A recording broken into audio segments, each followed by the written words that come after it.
Minsan nahahanap natin ang pamilya sa ibang tao. Sa hindi naman natin kaano-ano. Madalas pa nga ay kung sino pa yung mga hindi mo kadugo ay sila pa ang mabuti sa iyo.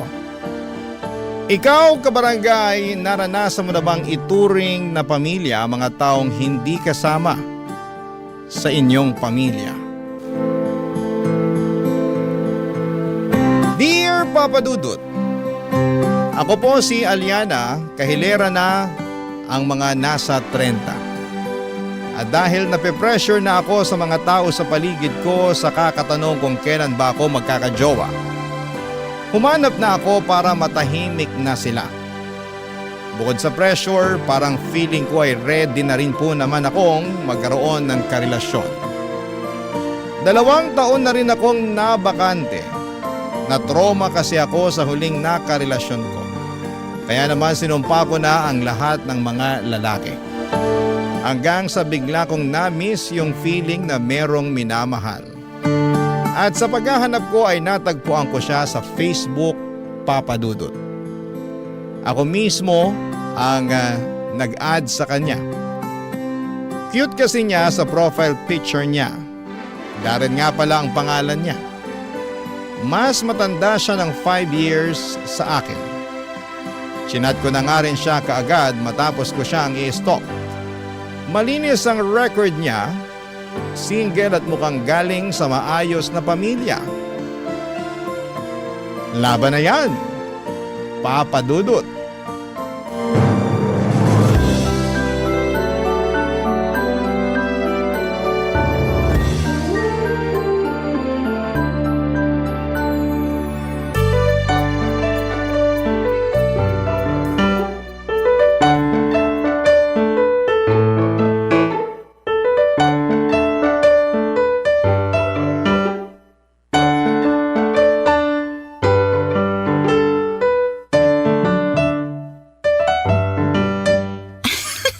Bagay ko ba talaga yung bangs ko? Oo nga. Ang cute mo kaya. Mukha kang Japanese. Ano ba? Mukha nga akong chihuahua eh. Uy, pa-humble pa siya oh. Para namang hindi niya alam na cute siya. O sige na po, naniniwala na ako. Ikaw talaga, ang lakas mong mangbola. Hindi, tinuruan lang ako ng magulang ko na magsabi palagi ng totoo. Uy, Darren, tawag ako mamaya. Mukhang nandyan na sina mama at papa eh. Uy, tatawag ka ah. Promise mo yan? Oo nga. Ang clingy mo naman. Ewan ko ba? Hindi naman ako ganito nun. Ikaw kasi. Nakipag-video call ka lang. Nahulog na tuloy ako. Kainis to. O siya, bye na. Nako. Akala mo siguro hindi ka namin naririnig ng papa mo, ha? Nasa kabilang barangay pa lang kami, rinig na namin yung hagik-hik mo. Oh, ma, pa. Bakit kasi ang aga niyong umuwi? Di ba ang sabi niyo gagabihin kayo? Umuwi na kami ng maaga kasi nakatunog kami na makikipagharutan ka sa lalaki. Tama naman ang hinala ko. Aba. Iba talaga ang ningning ng mga mata kapag may kaharutan, no, sweetheart? Sweetheart, dapat ba akong kabahan? Mukhang kailangan ko ng ikandado yung pinto para hindi makalabas tong si Aliana. Parang hindi naman pinto ang dapat ikandado kasi mukhang sa cellphone niya nagaganap ang lahat. Nakakainis kayo. Alam nyo, tanong kayo ng tanong sa akin kung kailan ko kayo bibigyan ng apo. Tapos ngayong meron ng alay, saka naman kayo ganyan. Binibiro ka lang naman namin. At dapat kilatisi mo pa rin yan, maliwanag? Huwag masyadong magpadala sa kilig. Unahin ang utak.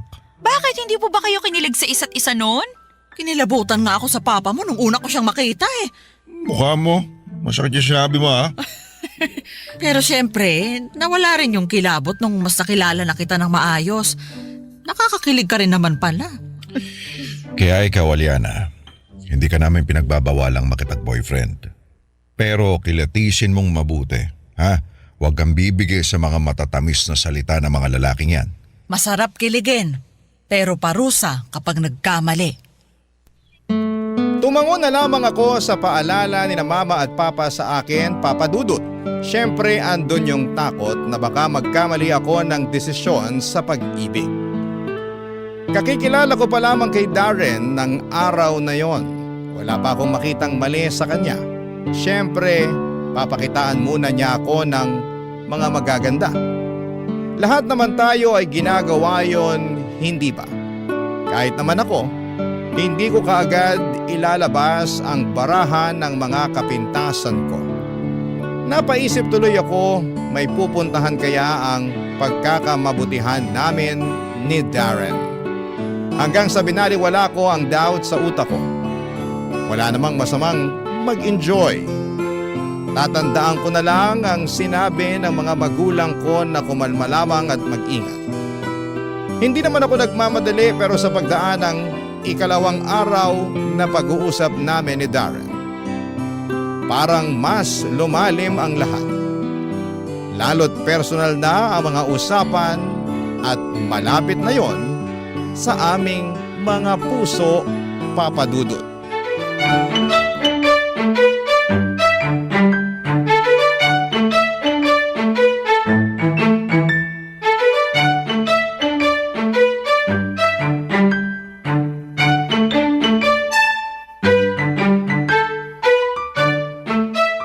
Ang dami na nating napag-usapan, no? Mula kaninang umaga pa tayo nagvi-video call, ha? Oo nga eh. Sumuko na nga tong power bank ko. Eh ako nga, hindi na umalis sa saksakan. Alam mo, ang saya lang na makausap ka. Kung saan-saan kasi napupuntang usapan natin eh. Oo nga eh, mula sa paboritong ulam hanggang sa pinakaayaw na sahog sa chop suey. At pinakaayaw na kulay ng medyas. Eh paano sinong tao ang makakapag-isip na pag-usapan ng kulay ng medyas, di ba? Ano pa kaya ang next natin pag-uusapan? Parang kilala na natin masyado ang isa't isa eh. Samantalang, second day pa lang natin to na magkakilala. Marami pa tayong kailangang malaman sa isa't isa, no?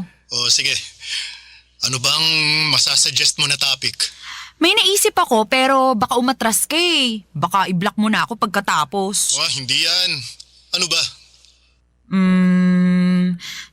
Tungkol sa mga ex? Nako, kayo talagang mga babae. Ang hilig pag-usapan ng nakaraan. Laging gustong topic yung mga ex. At kayong mga lalaki, panay ang iwas sa usapang ex. Kaya nakakaduda kayo eh. Feeling namin lagi kayong may tinatago. Mga babae talaga. Tamang hinala palagi. Hindi talaga kayo aamin ng mali, no? At hindi naman kayo magpapatalo. Sige. Pag-usapan na natin ang mga ex na yan para tapos na. Sure ka? Baka naman masama ang loob mo, ha? Hindi naman. Naka-move on na ako dun sa ex ko. Ako rin naman, no? Naka-move on na. Kaya nga heto at hinaharot ka na. Same. Hindi ko natatanungin kung sino ang ex mo para hindi ako matuksong istalk after nating mag-usap. Pero, sino yung pinaka-tumatak, pinaka-minahal at pinaka-masakit na nakarelasyon mo? Yung huli lang. Nagkahiwalay kami 3 years ago. 7 taon kaming magkarelasyon nun. Unang karelasyon na sineryoso ko. Pero sa huli, yun. Iniwan din ako. Bigla akong kinabahan sa 7 years, ha? Ano namang laban ko dun? May laban ka dun, basta loyal ka lang. Niloko ako nun eh. Kaya ex na agad yung 7 years namin. Alam mo bang nabuntis siya nun? Akala ko sa akin. Yun pala sa ibang lalaki. Inamin niya lang sa akin nung nakunan siya. Pero tinanggap ko pa rin siya. Kaso hindi talaga siya makontento kaya naghanap ulit ng iba. Nabuntis ulit. Pero yun, hindi ko na binalikan pa. Huling balita ko, hindi rin sila nagkatuluyan nung nakabuntis sa kanya. Single mom ang laban niya ngayon. Ang saklap naman pala. Oo nga eh, Ikaw naman. Yung akin, 2 years ago lang nung nagkahiwalay kami. 2 years lang din kami. Pero, yun ang pinakaminahal ko sa lahat. Teka, parang ako naman yata ang kinabahan ngayon ah. Yun naman pala yung pinakaminahal mo sa lahat. Ano pang laban ko dun, di ba? Malakas ang laban mo dun kasi wala namang kwentang taong yun. Ako lang yung habol ng habol sa kanya. Sobrang nonchalant. Gusto siya lang ang nakikinabang sa relasyon namin. Hindi siya nagbibigay. Ako bang gumagastos sa lahat samantalang mas malaki naman ang kita niya sa akin? Buti nakipaghiwalay ka na sa kanya. Siya pa nga tong nakipaghiwalay sa akin eh. Kasi sabi niya nalulunod na raw siya sa pagmamahal ko sa kanya. Hindi raw niya yun masusuklian. Tanga pala siya eh. Kung ako sa kanya, magbabaon na lang ako ng salbabida para hindi ako malunod sa pagmamahal mo. Parang tanga to. Pinag-usapan pa namin ang ibang mga naging ex namin, Papa Dudut. Mula sa mga masasayang moment na kasama sila hanggang sa gumuho na ang lahat. Pinagtawanan na lang namin ang mga katangahan namin sa pag-ibig noon. At kung ano ang mga natutunan namin sa proseso. Lumalim na ng lumalim ang usapan. Mas nakilala namin ang isa't isa mula noong inopen namin ang topic sa mga nakarelasyon namin. Naniniwala kasi ako na kung sino ang pinili mong karelasyon ay siyang direktang refleksyon mo at mga dapat ayusin sa sarili mo. Kaya noong napag-usapan namin yun ni Darren ay mas nakilala namin kung sino ang isa't isa. Parang yon ang pundasyon namin. Dahil doon ay mas lalo kong nagustuhan si Darren, Papa Dudut. Malibang sabihin na sa ikalawang araw pa lamang na nakakapag-usap kami ay nai-in-love na ako sa kanya ng paunti-unti. Barangay Love Stories. Barangay Love Stories. Nag-leave ako sa trabaho ng 5 araw, Papa Dudut. Parang tinamad ako biglang magtrabaho dahil na-enjoy mag-relax habang kausap si Darren. First time na nangyari yon sa akin. Kasi priority ko talaga ang career ko sa lahat ng bagay. Kilala ko bilang girl boss pero nakakatunaw kasi ang presensya ni Darren, Papa Dudut. Safe na ngang masasabi na in love na ako kay Darren. Alam kong maraming magtataas ng kilay sa inyo sa sinabi ko pero huwag na tayong maglokohan pa. May ganitong moment din naman kayo, hindi ba? Mas lalo nga akong naging sigurado kay Darren nang sumali na sa video call ang magulang ko para makilala na siya, Papa Dudut.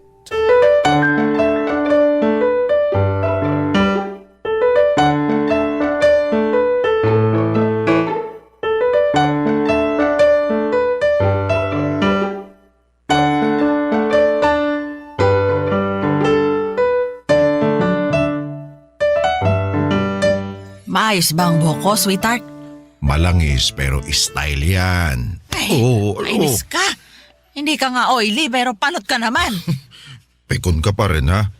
Maayos ka kasi. Makakaharap na natin ng future boyfriend itong si Aliana. Kailangan presentable tayo. Oh, presentable naman ako ah. Oh, nakapolo pa nga ako. Nakapolo ka pero naka-boxer short ka naman. Magpantalon ka nga ron. Huwag mo nang alalahanin yung pang-ibaba ko. Ngumiti na lang tayo kapag kaharap na natin sa video ko landarin na yan. Huwag kayong OA sa mga comment ha, Mama, Papa. Baka mamaya ipahiya niyo ako. Ang papa mo ang pagsabihan mo. Ako chill lang ako rito eh. Chill ka dyan. Ano ka, Yelo? Ito na siya, tumatawag na. Hello, Aliana. Hi, Darren. Kasama ko na pala sina Mama at Papa. Ready na silang makilala ka. Kinakabahan ako. Oh, Huwag ka nang mahiya sa amin, Darren, ha? Kami lang to. Ako nga palang mama ni Aliana. ako naman best friend ni Aliana. Ako, ang bata naman po pala ng best friend ni Aliana. At ang nanay niya, alam ko na kung saan nagmana ng ganda si Aliana. Bolero? Hindi mo na kailangan magsinungaling, Darren. Kami lang to. Ay, Aray. naku, wala ka talagang kahit katiting na pampakilig dyan sa katawan mo, no? Eh, nagsasabi lang naman ako ng totoo. Ma, Pa, behave lang kayo. Hayaan mo na, Aliana. Nakakatuwa nga ang mga magulang mo eh. Parang ang sarap nilang kasama. Tumatago sa screen ko yung pagmamahalan nila. Ay naku, paano na lang kapag nakasama mo pa sila sa personal? Naku, baka atakihin na ako sa kilig nun. Sweetheart, bakit hindi mo man lang binola ng ganito yung magulang ko nung naliligaw ka sa akin, ha? Mabuti pa tong si Darren eh, marunong. Eh, hindi naman nadadaan sa bola yung mga magulang mo. Lalo na yung nanay mo. Nasa labas pa lang ako ng bahay nyo, bumubuga na agad ang apoy. Nakakatawa po kayong panoorin. Sana mamit ko na kayo sa personal. Kulang tong video ko lang. Eh di, dalaw ka sa amin. Tama si Aliana. Bumunta ka rito sa bahay at ipagluluto kita ng kare-kareng Kapampangan. Gusto ko po yan. Sige po, dadalaw ako sa inyo. Naku, hindi na ako makapaghintay. Ang saya ko na nakitang nagkakausap na sina Darren at ang mga magulang ko. Komportable na sila sa isa't isa na akala mo ay matagal na silang magkakilala. Mas dumaldal pa nga si Darren. Hindi ko na rin siya halos nakausap kasi sina mama at papa na ang kaharap niya. Nagkape na lamang ako at pinakinggan ang mga usapan nila, Papa Dudut. At habang pinagmamasdan sila na magkakausap ay hindi ko maiwasang mangarap na balang araw magkakasama na kami sa bahay namin. Magkakasalo sa kare-kare. Magkatabi kaming dalawa na nakikinig lang sa mga kwento ni na mama at papa o kaya naman ay nakikinig sa radyo sa inyo, Papa Dudut. Di bale, sabi ko sa sarili ko, mangyayari din yon balang araw kapag pinagkaloob.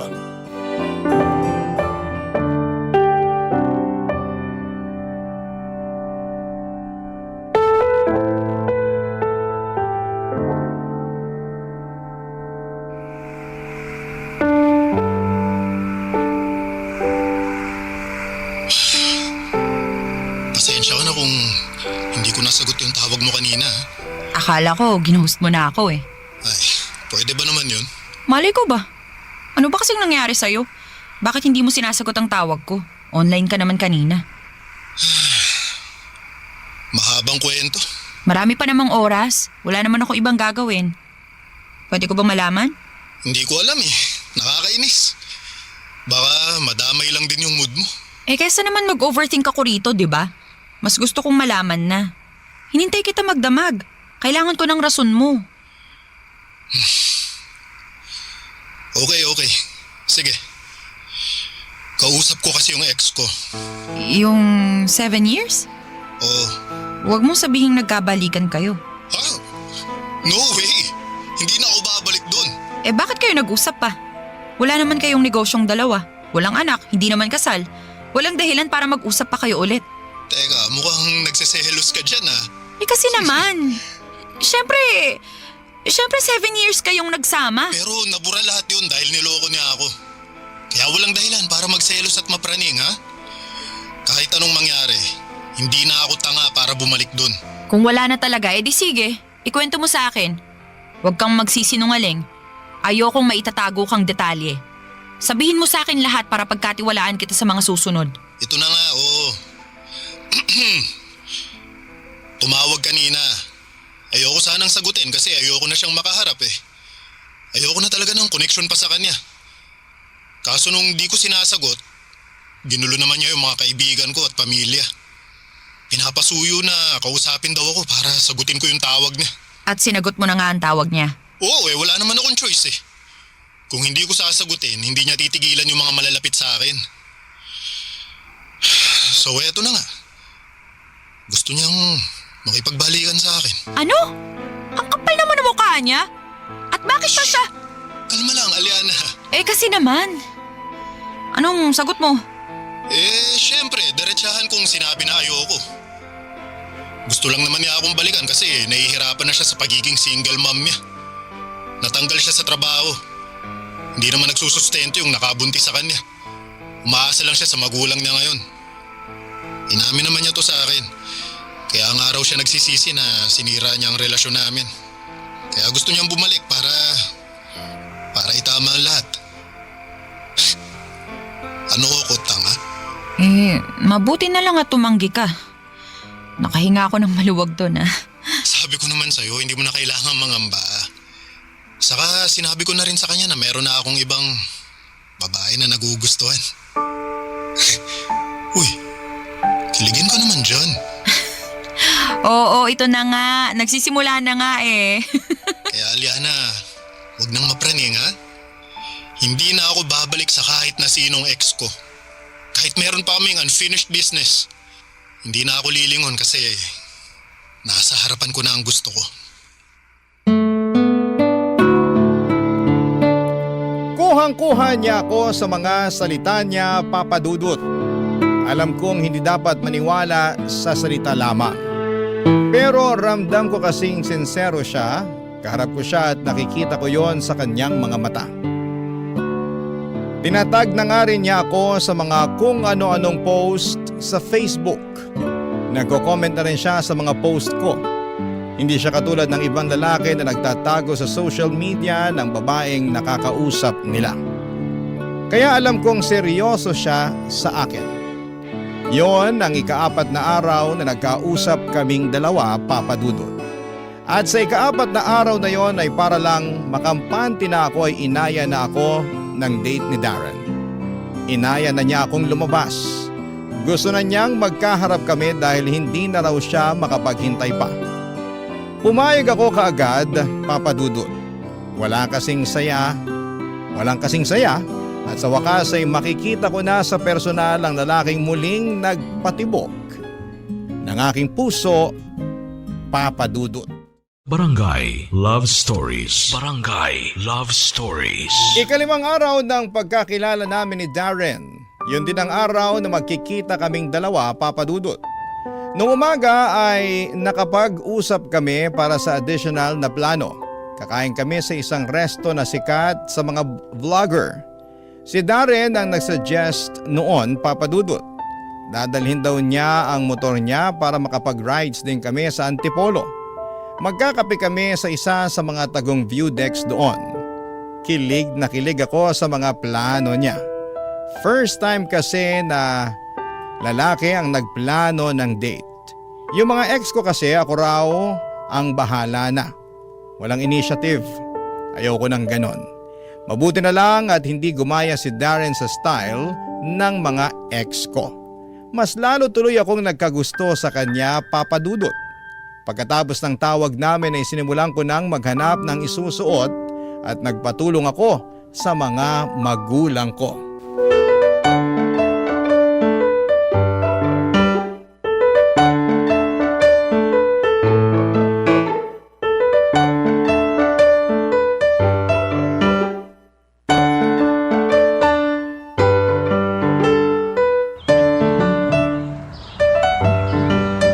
Aliana, hindi bagay sa'yo magsuot ng gray. Mukha kang pupunta sa lamay. Tsaka ang putla mo riyan. May dugo ka pa ba? Thank you sa support ha. Best parents talaga kayo, no? Parang mas bagay mo tong pula. Masyadong maiksi yan. Baka hindi makapag-focus sa usapan nila si Darren. Tama ang papa mo. Sunugin mo nga itong pulang dress na to. Huwag mo na itong susuot, ha? OA talaga? Itong violet na dress. Pwede naman yan kung gusto mo magmukhang talong na naglalakad. Alam niyo, minsan iniisip ko talaga kung mahal niyo ako. Shush! Pinapatawa ka lang namin. Oo nga. Ikaw naman kasi. Pansin sa mukha mo ang kaba. Mas maganda kung confident kang haharap sa kanya. Kasi gusto ng mga lalaki yung babaeng kayang dalhin ang sarili nila. Kaya kahit anong isuot mo, basta nadadala mo sa confidence mo, palong-palo na yan. Tama ang papa mo. Kahit sako pa ng harina ang suot mo basta pang Miss Universe ang confidence mo, mai-inlove pa rin sa'yo si Darren. So, pwede ko nang isuot tong pulang dress? Siyempre hindi. Masyadong maiksi yan. Magsuot ka ng bestida lagpas tuhod. Akala ko ba? Ay, labo niyo kausap! Protective lang kami sa'yo, anak. Hindi porket pinapayagan ka naming makipag-date papayagan ka na rin naming masilipan ng Darren na yan. First date nyo pa lang to. Dapat wala mo na siyang makita. Saka huwag ka masyado magpahid ng makeup ha. Mas gusto namin makita yung natural na ganda ng isang babae. Noted pa. Ay, grabe ka pressure. Magsusuot na nga lang ako ng bulaklaking dress. Bahala na. O sige na po, lumabas na kayo ng kwarto ko para makapag-prepare na ako. O sige. Pero, huwag isusuko ang Batangas, ha? Batangas? Sweetheart, bataan yun. Bataan. Ay,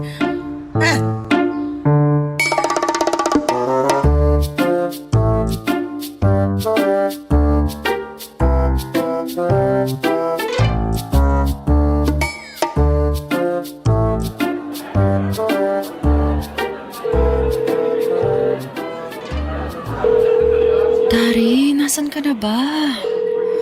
Bakit ba hindi mo sinasagot ang tawag ko? Online ka naman. Hello, ma'am.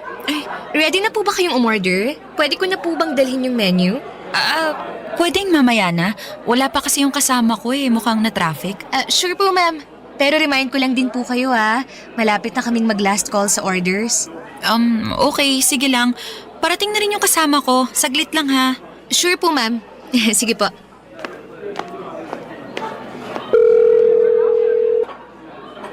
Ano ba, Darin? Bakit naman ganito? Bakit ayaw mong sumagot? Machat na nga lang siya. Darin, nasan ka na? Malapit ng mag-last call. Dito sa resto. Kung malilate ka, i-chat mo na lang sa akin yung order mo. Isisend ko sa'yo yung picture ng menu. Miss? Miss? Ready to order na po, ma'am? Kukunin ko lang yung menu sana. Isisend ko sa kasama ko para makapili na siya. Thank you. Sure, ma'am. Wait lang po. Sinend ko kay Darren ang menu ng restaurant pero kahit online siya ay hindi niya sinin. Hindi siya nag-reply. Ilang beses ko siyang tinawagan pero wala pa ring sagot, Papa Dudut. Nanginginig na ako sa takot. Mahigit 4 na oras na akong andon at panay na ang tingin ng mga waiter at waitress sa akin. Nahihiya lang silang paalisin ako at pakiramdam ko ay alam na rin nila na inindyan ako ng kadate ko. Kaya naman napa-order na lamang ako ng pagkain ko. Lumapit na rin kasi ulit ang waitress sa akin para ipaalala na last call na. Halos hindi ko malunok ang kinakain ko dahil sa sama ng loob. Alam kong hindi na darating si Darren at hindi ko napigilang umiyak. Kahit pinagtitinginan na ako ng mga tao, wala na akong pakialam. Hindi ko na inubos ang pagkain ko. Umalis na ako. Umuwi na ako ng bahay, panayang check ko sa cellphone ko habang bumabiyahe ako. Umaasa pa rin ako na baka mag-reply si Darren at humingi ng sorry. Tatanggapin ko naman yun Pero nakarating na ako sa bahay ay wala pa rin akong natanggap na mensahe mula sa kanya, Papa Dudut.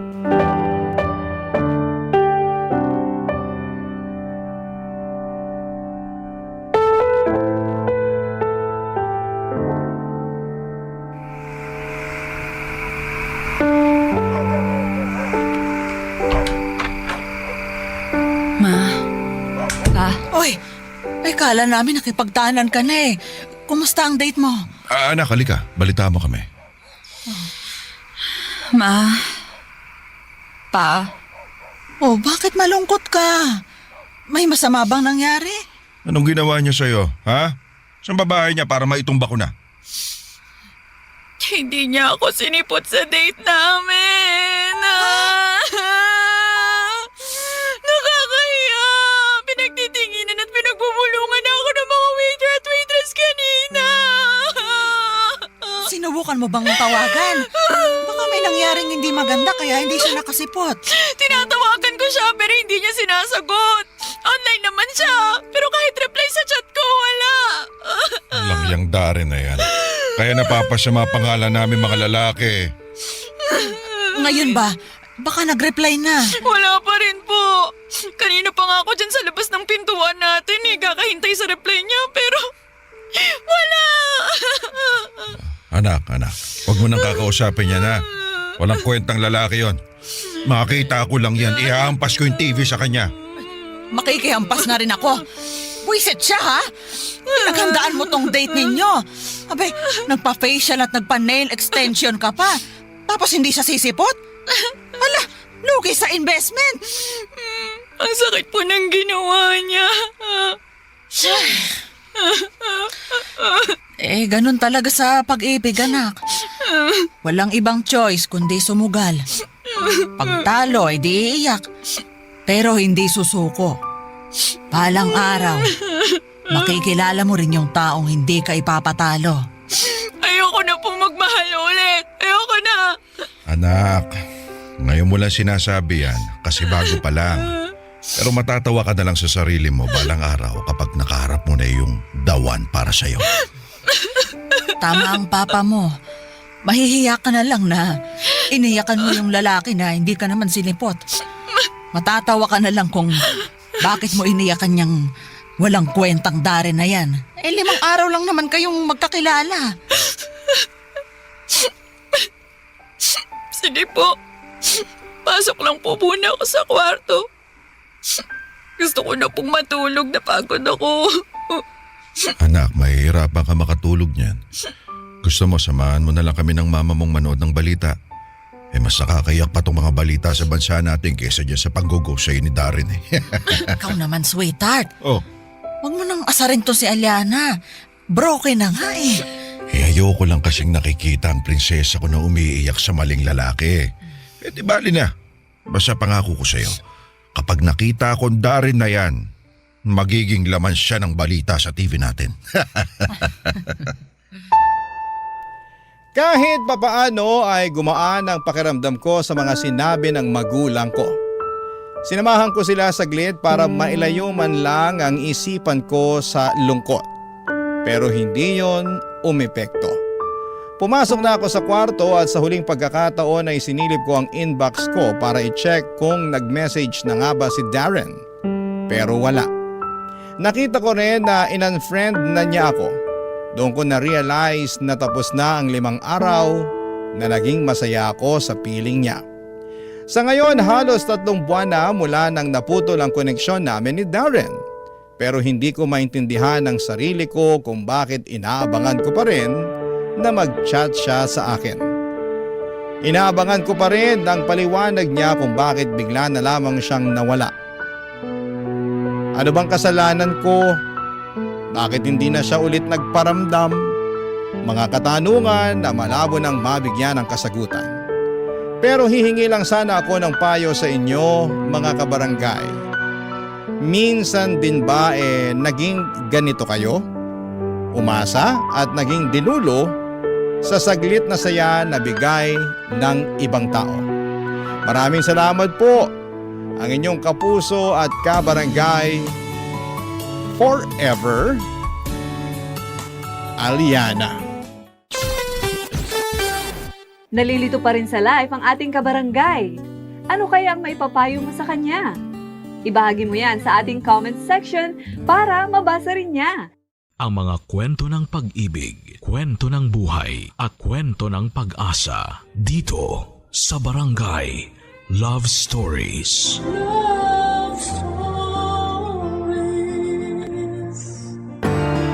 Lahat tayo ay isinilang ng isang ina. Ngunit hindi lahat ay pinalad na magkaroon ng mabuting ina o lumaki sa piling ng isang ina. Kaya tinahanap natin ang kalinga nila. At kung hindi man natin ito matagpuan ay ipinapangako natin sa ating sarili na kapag tayo'y naging ina, ibubuhos natin ang lahat ng pagmamahal sa ating anak. Ikaw, kabarangay, naranasan mo na bang mag-mothering?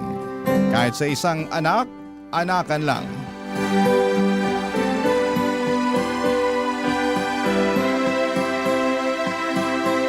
Dear Papa Dudut, makulay na tanghali po mga kabarangay. Sana po ay mapili po ninyo, Papa Dudut, ang aking kwento para itampok sa Barangay Love Stories. Alam po ninyo ay fan na fan niyo po ako. At lately ay pansin ko pong pumapayat po kayo. Ano po ba ang sekreto ninyo? Ang atribido ko po natutuwa lang po talaga ako na nabibigyan ninyo ng boses ang platform ng ordinaryong tao na katulad ko na ikwento sa buong mundo ang kanilang struggle na napagtagumpayan. Ako po si Rene, super fresh pa po sa aking alaala. Yung mga panahon na fresh pa po ang beauty ko. Sisimulan ko ang aking kwento noong 1980s. So alam na ng mga kabarangay natin na gurangchi na ako ngayon. Pero doon tayo sa freshness. Noong mga panahon kasing yon ay sobrang tabu pa po ang pagiging out and loud ng mga bakla. Kaya karamihan sa mga kabaklaan society ay kloseta. Paminta ang ora. Ganon din ako. Pinipilit kong maging pamen pero hindi talaga kaya ng powers ko na pigilan ang totoo kong pagkatao.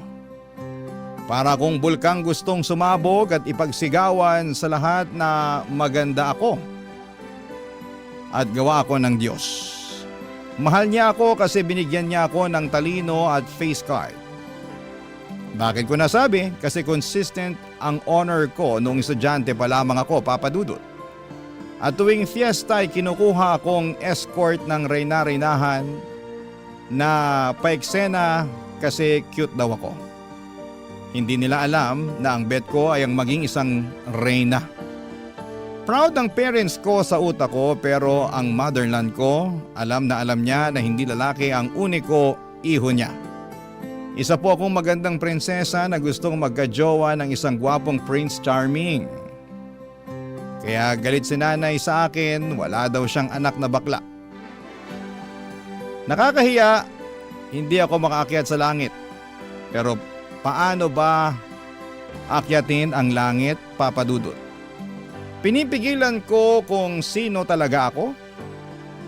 Kalimutan yung maging masaya para sa sarili ko at hindi ko na lang titingnan ang crush kong si Enrique. Ganun ba yon, Papa Dudut? Sobrang gwapo po talaga ni Enrique. Kaya kapag siya ang kaharap ko, ako si Rena Bella. Hindi ba ang sosyal pakinggan? Alam nyo, ilang gabi kong pinag-isipan kung magtatapat ako sa kanya. At dumating nga ang araw na hindi ko nakayanan. Sinabi kong gusto ko siya pero straight talaga si Enrique at ang sabi niya ay hindi niya ako pwedeng maging jowa kasi bakla ako. Lalaki pa rin ako. Gusto niya ay babae lang kaya sobrang na-hurt ako, Papa Dudut. Pero ilang linggo lang ay nakabawi ulit ako kasi hindi naman niya ako iniwasan. Ganon pa rin ang treatment niya sa akin pero may kaunting nagbago na gustong gusto ko naman. Kapag kami lang dalawa ay wala siyang pakialam kung niyayakap ko siya. Hanggang sa may kababalaghang nangyari sa aming dalawa na sobra kong kinaligaya. Ganito pala ang feeling, Papa Dudut. Parang lumipad ako sa langit pero ilang araw lang ay lumagapak ako sa lupa. Dahil kumalat ang chismis tungkol sa aming dalawa sa nangyari sa amin. Sa pagsuko ko ng bataan ko. At hindi ito nakaligtas sa radar ng nanay ko.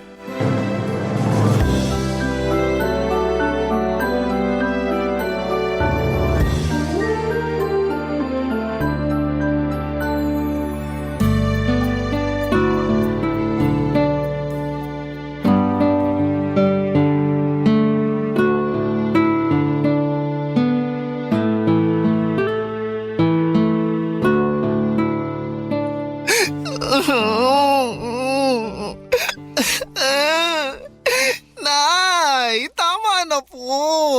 Hindi mo lang inisip ang kahihiyan namin. Nay, ang sakit-sakit na po. Ang dami ko na sugat. Di pa sapat yan. Kailangan magtanda ka. Nay naman, maawa naman kayo sa anak ninyo. Ngayon gusto mo kaawakan ka. Matapos mo ipahiya ang pamilya natin. Ay nako, hindi ka ba nag-iisip? Di ba honor student ka? Bakit hindi mo ginamit yung utak mo? Puso po kasi ang ginamit ko, Nay. Ay nako, tigilan mo nga ako, Rene. Lalaki ka. Lalaki ang pinanganak ko. Lalaki ang panganay ko, hindi bakla.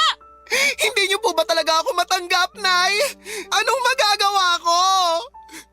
Bakla po talaga ako! Tigilan mo. Di ka bakla. Alam mo kung malalaman to ng tatay mo? Naku, hindi lang bugbog ang aabutin mo. Mas malala pa rito. Eh, ganito po talaga ako, Nay. Magpakalalaki ka. Ang kabakla ng dahilan kaya pinagchichismisan tayo ng mga tao eh.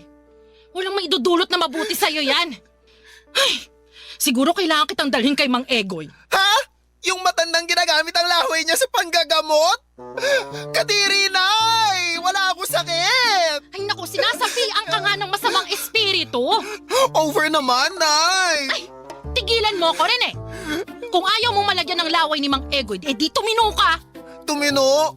Ano, self-healing? Ganon? Basta, ayoko na may bakla sa pamamahay na to. Kung di, palalayasin kita. Ay, sobra naman kayo, Nay! Layas talaga! Hindi ba kayo naaawa sa akin? Dahil lang sa pagiging bakla ko! O, ikaw, nangangatwiran ka pa, ha?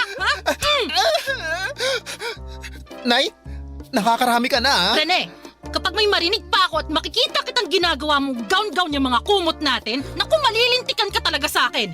Naiintindihan mo ba ako?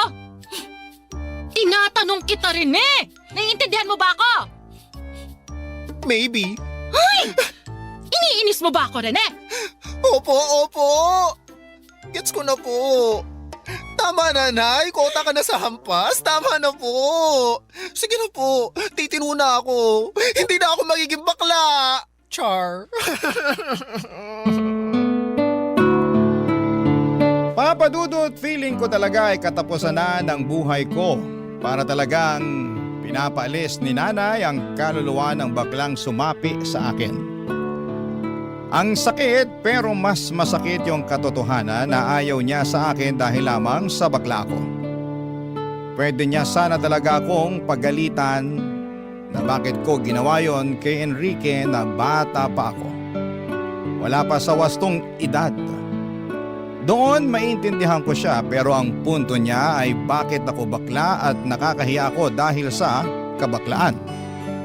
Pero syempre, sinunod ko na lamang si nanay para matapos na ang eksena na yon. Sinubukan kong maging super pamen, kulang na lang ay manligaw ako ng babae para pagtakpan ang totoo kong pagkatao. Sobrang hirap at alam ko kung bakit ako naghihirap dahil sa mga tsismosang nagpakalat ng magandang tagpo sa amin ni Enrique. Ang kaibigan kong ahas, si Carol. Nagulat talaga ako nang nalaman kong sa kanya pala galing ang lahat. Sa mga kwento pala talaga, may mga subkontrabida. Siyempre si nanay ang main kontrabida ko kasi lahat na lamang ay bawal. Hindi ko tuloy at hindi niya ako tunay or feeling ko tuloy ay hindi niya ako tunay na anak. Puro sermon at pananakit lang ang inaabot ko sa kanya dahil sa nag-iisang dahilan. Bakla ako. Pero itong si Carol sobrang pakialamerang frog. Akala ko ay kakampi ko siya at akala ko ay mapagkakatiwalaan ko siya pero sinaksak niya ako ng patalikod. Para siyang mangkukulam na ayaw maging masaya ang isang prinsesang katulad ko, Papa Dudut.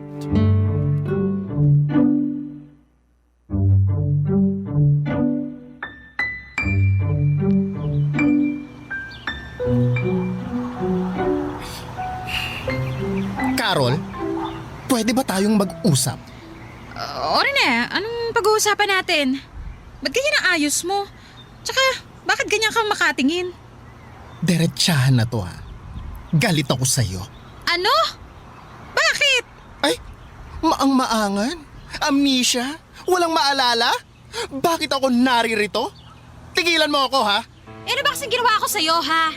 Bakit mo pinagkalat? Bakit mo sinabi sa ibang tao yung tungkol sa amin ni Enrique? Ano? Napipi ka ba? Nakita mo ba yung mga pasa ko? Yung mga sugat ko? Yung iba tingnan mo, hindi pa naghilom! Binugbog ako ng nanay ko dahil sa kagagawan mo! Hindi ko na kasalanan yan. Ay! Walang accountability! Bala ko dyan. Oy! Huwag mo ako tatalikuran, Carol! Gusto mo ipagkalat ko rin yung kalandian mo? Hoy! Hindi ako malandi, ah. Ay, nagsalita? Banal yarn? Gusto mo isa-isahin ko? Rene, pwede ba tigilan mo ako? Ikaw na ang backstabber na feeling Santa. Ano ba ang motibo mo para i-chismis mo kami ni Enrique, ha? Dahil ba gusto mong mauwi sa impyerno ang buhay ko? Ganun ba? Gusto mo ng impyerno? Hindi kita sasantuhin! Pwede, sige, saktan mo ako. Isusumbong kita. Ay, mahilig ka talaga sa ganyan, no? Sumbongerang pala ka! Bakit? Dahil ba mas matalino ako sa'yo? Na kahit anong gawin mo, mas mataas pa rin ang grades ko? Kasi hindi mo kaya ang utak ko at ang galing ko sa mga art project? Alam mo, nakakaawa ka kasi hindi ka lumalaban ng patas. Oo na. Ikaw na ang magaling. pero bakla ka pa rin. Ayun! Wow! Grabe ang argument! Pang matanda ang atake, wala bang bago? Alam mo, hindi na ako nasasaktan kung tawagin mo man akong bakla. Mas nakakasakit yung hindi ka nga bakla. Pero isip bata ka naman. Bakit pa ba kita naging kaibigan? Bakit mo ako naging kaibigan? Eh di ba dahil malapit sa akin yung mga lalaki, gusto mo makisawsaw? Ay, talaga? Eh hindi naman lumapit sa akin si Enrique dahil sa'yo. Pero sa halip na magtuloy-tuloy kami ni Enrique, naunsyame pa dahil sa'yo. Ang sama-sama mong kaibigan. Hindi ka na naawa. Akala ko hindi ka tulad ng ibang mapanghusga pero mas masahol ka pa. Inggitera! Tsaka! Alam mo ikaw, sumusobra ka na O ano, naiiyak ka na? Hindi mo ako madadaan sa paiyak mo. Simula ngayong araw na to, hindi na tayo friends. Tandaan mo yan! Ay, Rene! Bumalik ka dito! Maghanap ka ng iba mong matutuklaw! May vaccine na ako sa'yo, wala nang epek ang kamandag mo sa akin! Che! Papadudot na karating kay nanay ang naging away namin ni Carol at syempre ako ang nagmukhang kontrabida at salot sa lipunan. Napapaisip tuloy ako kung masama ba akong tao o hindi ko lang maintindihan si nanay. Pero sobra naman po dahil lang sa bakla ako ay bugbog ang aabutin ko sa kanya sa pang-araw-araw. Bukod doon ay tinis ko ang lahat ng chismis at pangungutya sa akin dahil lamang sa pagiging bakla ko. Maharot daw ako, wala daw akong hiya at tagapalaganap daw kami ng mga sakit. Ganon kalala ang mga tao sa amin. Sobrang tiniis ko ang lahat hanggang sa makatapos ako ng high school at doon ko napagdesisyonan na lumuwas ng Maynila. Sabi ko sa sarili ko na hindi na ako babalik pa sa Masbate. Gamit ang inipon kong pera ay lumuwas po ako ng Maynila. Nakituloy muna ako sa isang kamag-anak pero hinahamak din ako. Buti na lamang at nakahanap ako ng trabaho at tuluyan na akong namuhay ng mag-isa. Namuhay ako na walang inaalalang ibang tao. Namuhay ako bilang kung sino talaga ako. Bilang magandang Rena Bella. Barangay Love Stories. Barangay Love Stories. Ginawa kong araw ang gabi. Todo kayod ako sa trabaho para makaipon, papadudot. Naging janitor ako, waiter at kung ano-ano pa. Hanggang sa dumating ang araw na kaya ko nang pagsabayin ang trabaho at pag-aaral. Kumuha ako ng kursong accountancy. Bilang mukha akong pera ay bet kong maging propesyon ng tagabilang ng pera. Basang nasa isipan ko lang talaga noon ay gusto kong yumaman at ayaw kong hamakin ako ng mga tao. Gusto kong ipakita sa kanila na baklaman ako pero hindi niyo ako pwedeng tapakan. Kasi narating ko ang mga pangarap ko sa buhay. Sa awa ng Diyos, natapos ko ang accountancy kaya nakapagtrabaho ako bilang isang bookkeeper. Kahit professional na ako ay hindi pa rin nawawala ang mga bully dahil lamang sa kabaklaan ko. Pero wala nang titindi pa sa mga ginawa ng nanay ko noon sa akin. Kaya naman naging matatag na ako, papadudot. Nakapagpundar ako ng isang bahay na hinuhulugan ko sa Mandaluyong. Hanggang isang araw, nakilala ko si Vince. Ngayon pa lamang ay sasabihin ko na walang kahit na anong namabagitan sa amin ni Vince. Si Vince ay isa ring bakla, dalagitang bakla. Naglaya sa probinsya nila kasi ayaw din ng mga magulang sa kanyang pagkatao. Nagmakawa ito sa akin, papadudot, na sa akin muna tumira. Siyempre naawa ako. Mabait naman siya, tumutulong sa gawaing bahay pero dahil bata pa ay may mga bagay na kailangan ko rin talagang pag-aralan. Ang naiiba lang, hindi ko pinupuna ang pagkatao niya. Saka yung mga pangaral na parang isang inang nagmamalasakit talaga ang ginagawa ko sa kanya sa tuwing nagkakamali siya. Tulad ng huwag agad magtitiwala sa mga lalaki dahil mapagsamantala lamang sila sa kahinaan nating mga magaganda. Habang tumatagal, Napamahal na ako kay Vince. Tinuring ko siyang anak, kaya todo support ako para mapaaral siya. Pero may ugali talaga ang anak kong ito na kailangan ko pong ituwid, Papa Dudut.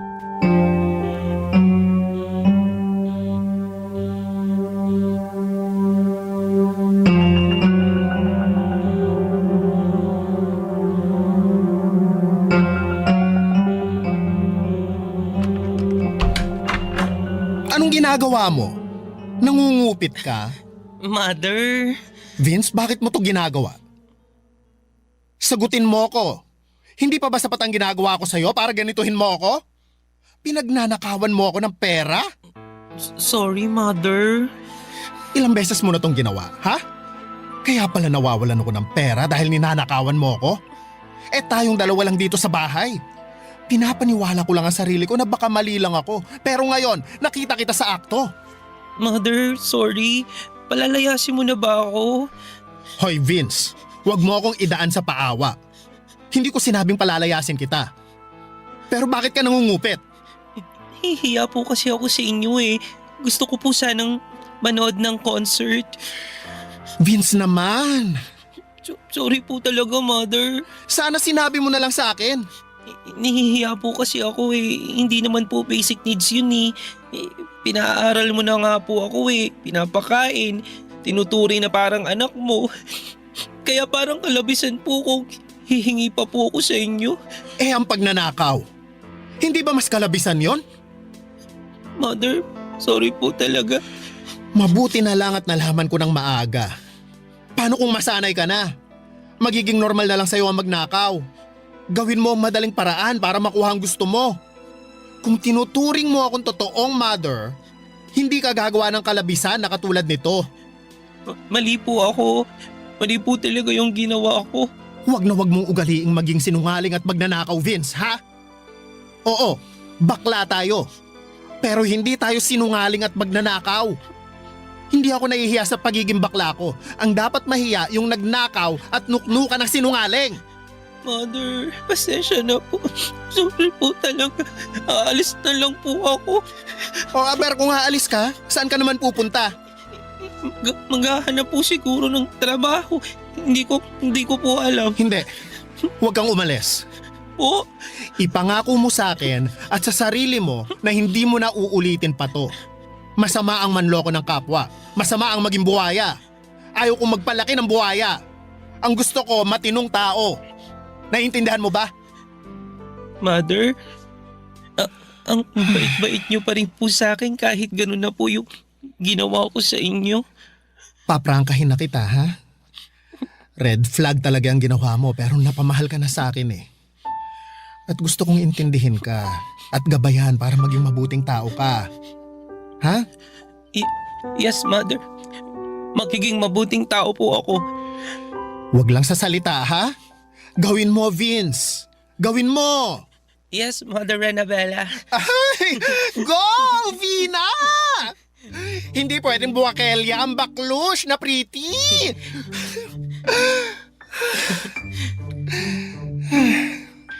Basta mag-aral ka, ha? Hindi kita susukuan. Ipaglalaban ko ang mga pangarap mo sa buhay kasi that's how to mothering a beautiful daughter should be.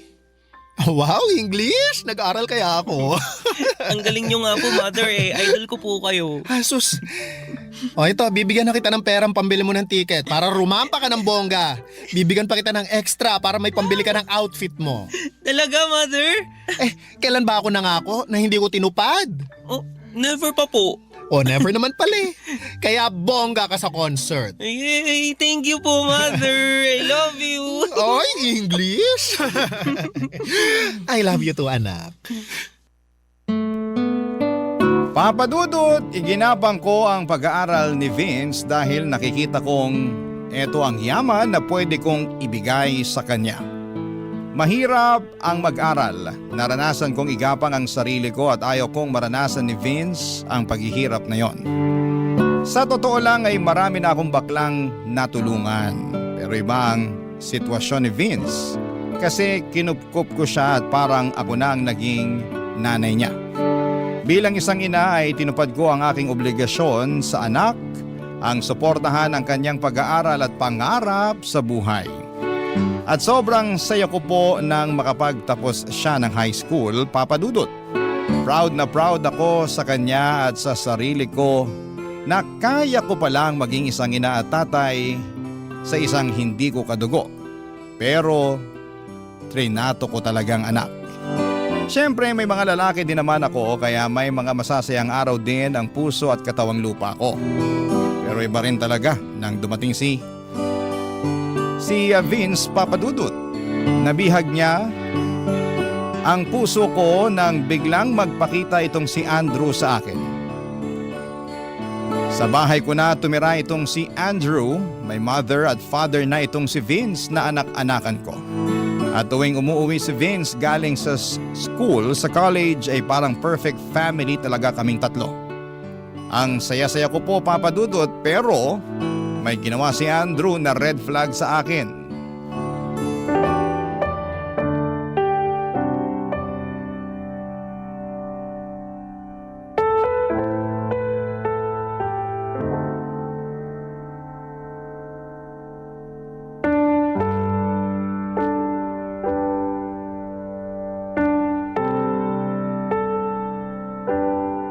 Andrew, Han, bakit ka nangupit? Bakit mo ginalaw yung ipon ko? Han, kasi Ang ayaw ko, yung sinungaling na nga, magnanakaw pa. Teka lang. Ano kasi Han eh? Han, kasi Sige, magsinungaling ka pa. makinig ka. Kailangan ko lang kasi. Nasa ospital ang nanay ko sa Cebu. Yun. Ano? Oo. Tama ang narinig mo. Nasa ospital siya. Eh bakit hindi mo sinabi sa akin? Bakit kailangan mo pang nakawin ang pera ko? 2 beses ka pang nangupit. Sorry na. Aaminin ko, nagkamali ako. Eh pero ano yung una last week? Anong dahilan mo kung bakit mo kinuha yung pera ko nun? Yun na nga. Humihingi ang nanay ko. Unang nagkasakit ang tatay. Tapos siya. Yun. Ganun. Ay, umayos ka Andrew ha. Akala ko nga si Vince ang kumuha ng pera. Kung hindi ko lang nakita sa bag mo bago ka pa umalis ng bahay, malamang si Vince pa rin ang pagdududahan ko. Kawawa naman yung anak ko. Pinagdudahan ko pa siya. Pero yun nga, imposible din ganun kalaki ang kinuha niya kasi para saan niya gagamitin. Han. Sorry na talaga. Nagkamali ako. Han, sa susunod magsabi ka. Hindi naman ako naging madamot sa'yo. Binibigyan nga kita ng panggastos mo habang wala ka pang trabaho, di ba? Nahihiya na ako sa'yo. Huwag ka nang mahiya. Ngayon pa ba, naasawa na kita? Nakita ko ng lahat sa'yo. Masama ang ginawa ko eh. Alam kong napipilitan ka lang dahil sa sitwasyon. Tama. Kaya ang lakas mo sa akin, Han eh. Kasi, naintindihan mo ako. Basta pagsusumikapan ko yung training ko para makapagtrabaho ako. Makapag-abroad. Basta paghusayan mo. Saka, baka kapag nakapag-abroad ka na, kalimutan mo na ako at magkaroon ka na ng ibang babae. Han, hindi ako ganun. Tumatanaw ako ng utang na loob. At saka, mahal kita eh. Totoo. Talaga ba? Oo. Mahal na mahal kita.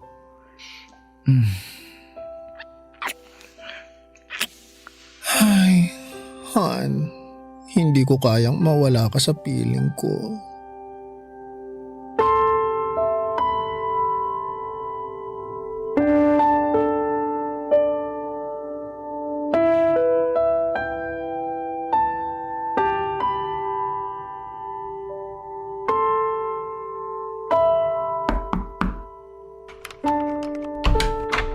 Vina?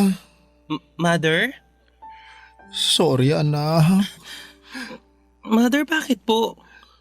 May kasalanan ako sa'yo anak. Kasalanan? Bakit po? Umupo nga po muna tayo dito sa kama, Mother. Ano po bang kasalanan ng sinasabi ninyo? Nagkulang kasi ang pera ko.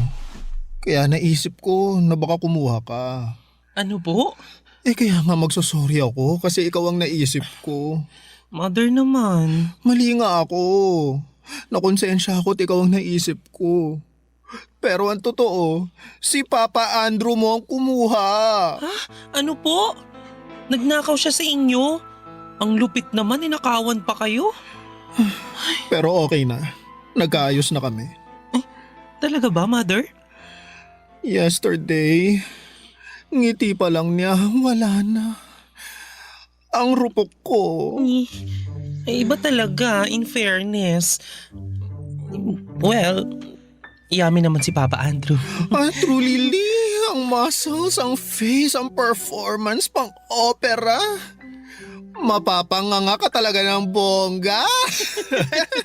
Mother, ha? Mukhang nandidiri ka. Baka ikaw, may nililihim ka na sa akin. Over? Wala po akong nililihim. Ano naman po ang nililihim ko sa inyo? Love life. Mother, wala pa. Gusto kong graduate muna ng college. Hard to get tayo, ganon. Talaga? Yes. Vina, hindi kita pinagbabawalang magka-BF, ha? Kaya ayokong maglihim ka. Mother, kung magkaka-BF man po ako, ikaw agad ang unang makaka-nose. Pero, ano? Anong-ano, ha? Rampa-rampa lang po muna. Hindi po ako pwedeng magka-Andrew tulad mo. Uunahin ko po muna magka-diploma. Ay, very good. Ganyan nga. Hindi talaga ako nagsisisi na inampon kita. Proud ako sa'yo, anak. Proud na proud ako sa'yo.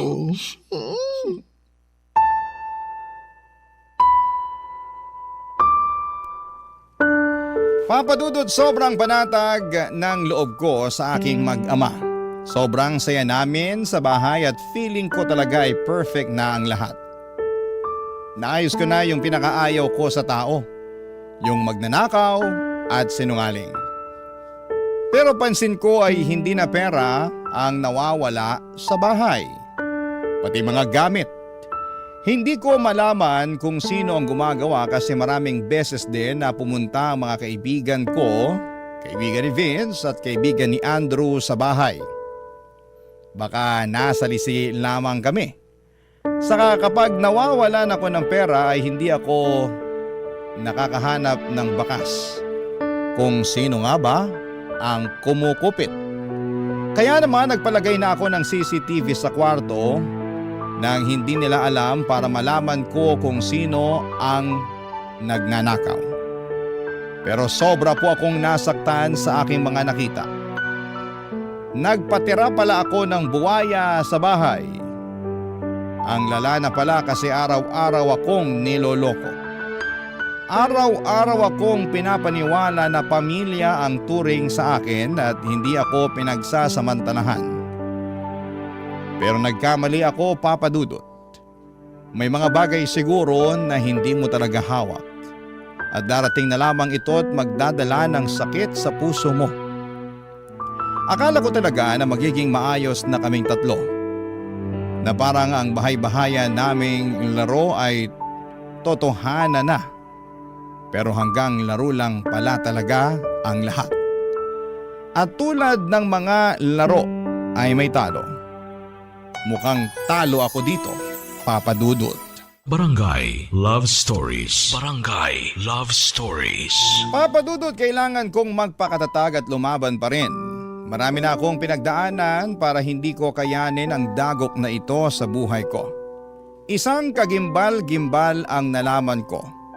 Nangungupit pa rin si Andrew ng pera at huling-huli ko ito sa CCTV.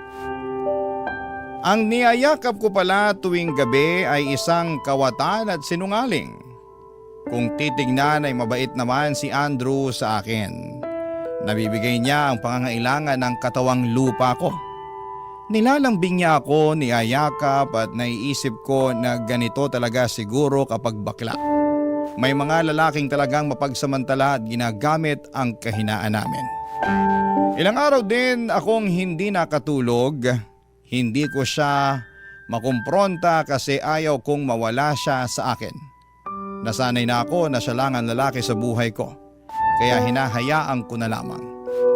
Papadudo, tuwing pumapasok ako sa trabaho ay napapanood ko sa app ko sa phone ko ang kuha ng CCTV. Dito na ako nagtataka kasi bakit pumapasok si Andrew sa kwarto ng anak ko. Nagnanakaw din ba siya? Hanggang sa iba na ang kutob ko. Pinalagyan ko na rin ng CCTV ang kwarto ni Vince. Hindi nila alam na may CCTV na pala ang loob ng bahay. Doon ko nalaman na may relasyon ang dalawa. Kaya nung nakita ko sa akto ang ginagawa nila ay dali-dali akong umuwi ng bahay para mahuli silang dalawa, Papa Dudut.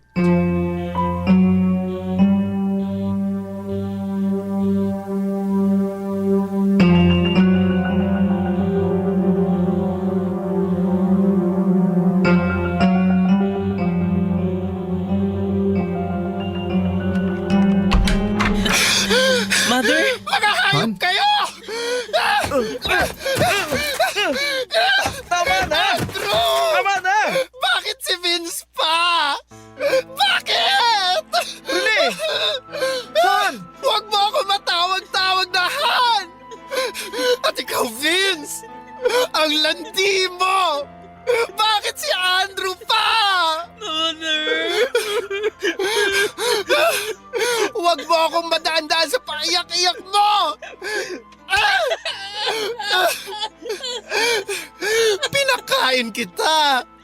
Binihisan! Ginawang tao! Pero isa ka palang ahas! At ikaw lalaki ka! Ang sama mo! Ang sama-sama mo! Namumuro ka na sa pananakit ha? Karapatan kong saktan ka! Kasi ginawa niyo kung tanga! Rene ha, pigilan mo na to. Titigilan ko na talaga! Dahil palalayasin ko kayong dalawa! Lumayas kayo! Ano? Rene naman. Huwag naman ganun. Anong huwag? Matapos kong malaman ang kahalayan niyo! Sa anak pa natin talaga, Andrew! Rene naman. Pareho naman kayong bakla. Mapagbigay lang. Kasiyahan lang. Anong kasiyahan? Saka ano yung pangungupit mo? Kasiyahan lang din? Anong pangungupit yung pinagsasasabi mo? Wala akong kinupit ha. Ay talaga naman!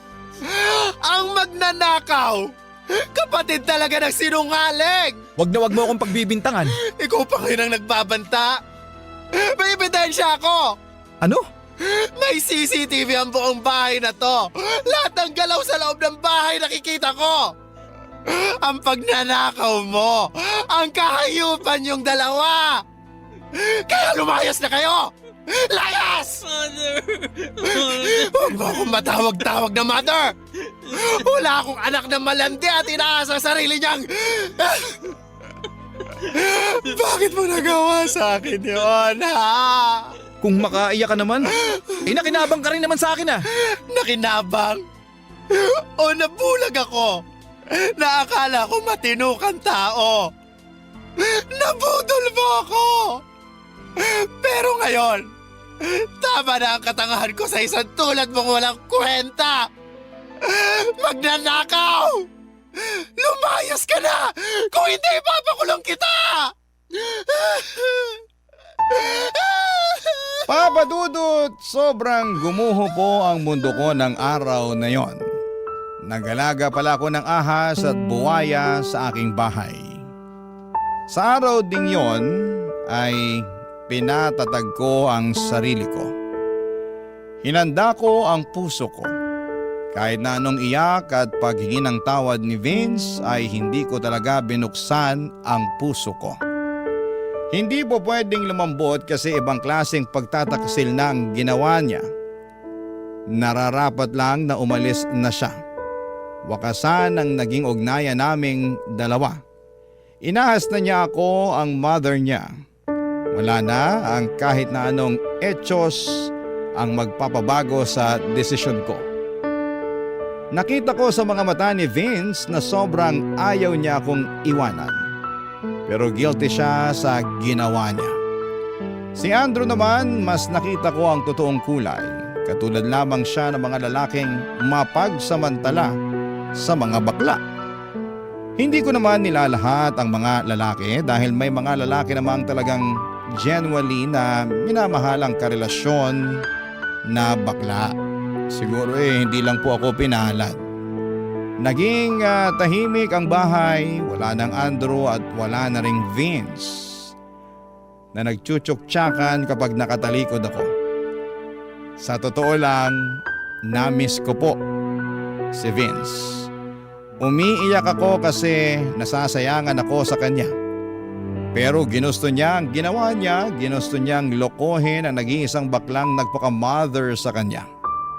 Matapos ang halos 1 linggo ay bumalik si Vince, nagmamakaawa at humihingi ng patawad sa akin, Papa Dudut.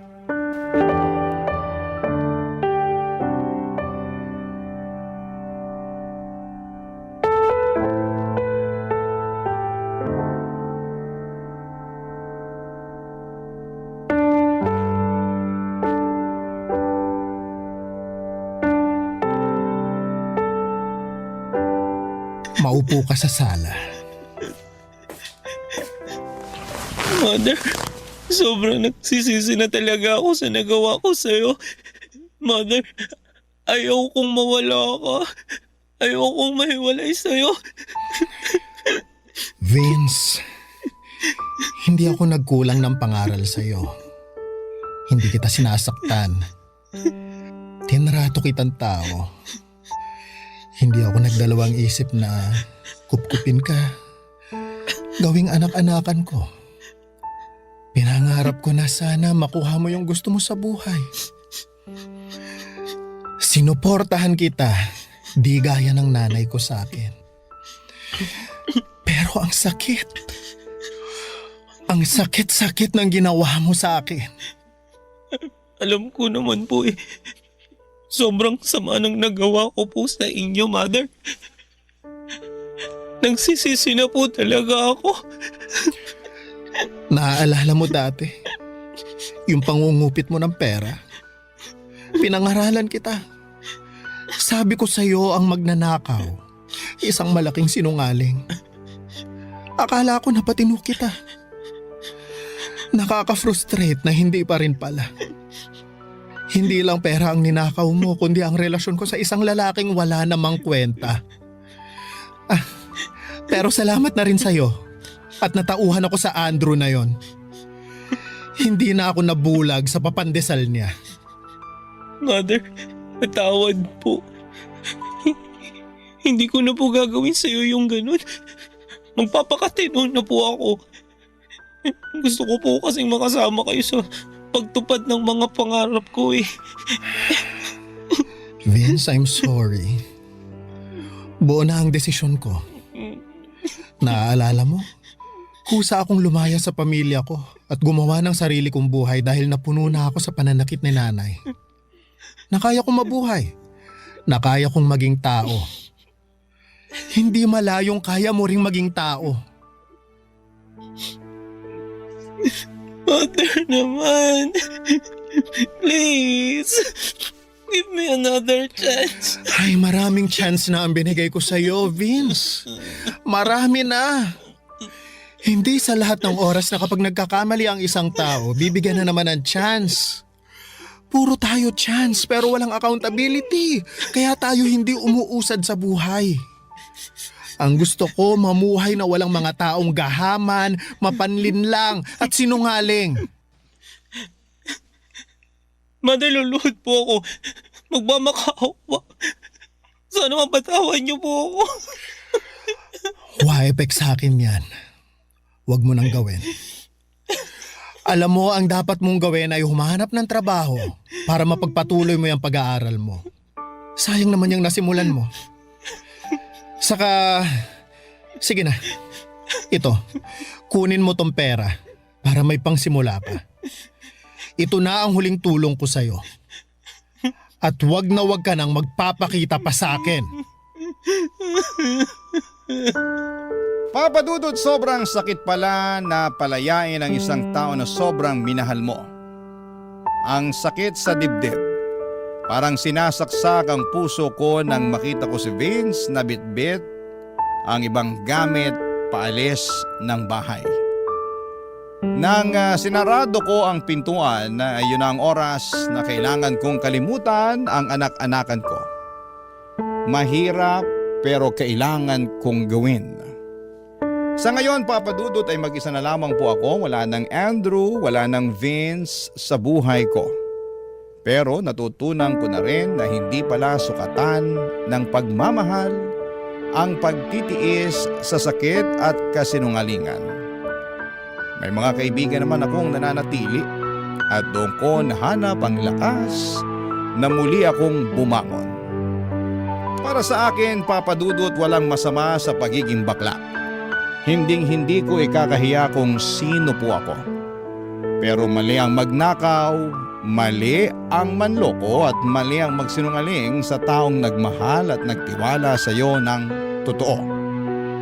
Doon ako labis na nasaktan, Papa Dudut. Doon ako natuto. Ngayon ay mas maingat na ako, mas matatag at mas pinipili ko na lamang ang mga taong karapat-dapat sa pagmamahal ko. Ang inyong kapuso at kabarangay forever, Rene, aka Rena Bella. Ako, gigil na gigil talaga ako sa nangyayari sa kwento natin. O ikaw, kabarangay, kumukulo rin ba dugo mo? Pwede kang mag-iwan ng comment sa ating comment section.